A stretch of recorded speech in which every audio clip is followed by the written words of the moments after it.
And this is a very important issue, and I think this is a real difference in this race for governor. I wholeheartedly supported the transportation package.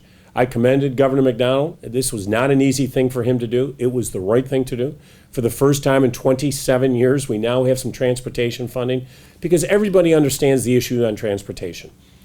In Northern Virginia, Dorothy and I have lived in the same home for 21 years. We've gone to the same church.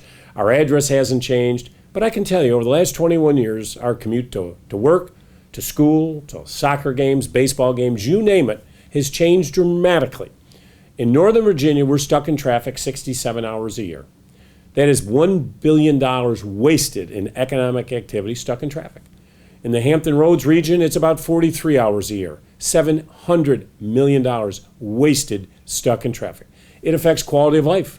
For Dorothy and I to go see one of our 5 children play a ball game in the afternoon now has become a couple-hour event because of traffic. It affects people's quality of life, but it also affects companies from being able to move around. I recently was down visiting D.D. Jones, who has been around for many years. They're in the transportation business.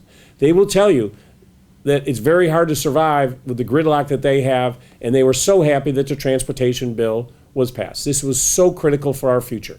If you look in the Tidewater region today, we have military assets, we have tourism, we have the port. We need to unlock the port. We have the deepest port on the East Coast. We can get the goods to the port, but it's critical to everybody who is shipping to get the goods from the port out to the commerce of America.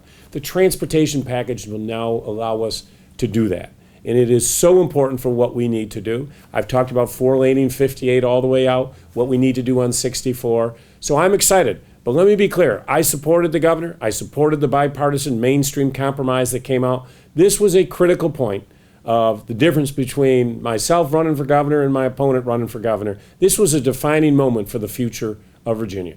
And I chose to go with the compromise, the mainstream compromise. And listen, no compromise is perfect, but it was the right thing to do. My opponent tried to stop the transportation package at each and every turn. A very conservative columnist wrote that he even offered a Tea Party alternative at the end to try and derail it. My opponent has said that the Silver Line, which is so important with our metro out to our great international, Dulles International Airport on into Loudoun County, tremendous opportunity for economic development, tremendous way to get people out of cars and into mass transit. My opponent said he would kill it, even after it was halfway constructed. There is a real difference. We cannot grow and diversify our economy unless we have the best and most modern, efficient transportation system. And as governor, I promise you, we're going to do projects that ease congestion, that have an economic development component, and locals have a say in what we do. And that's important, and that's how we move forward.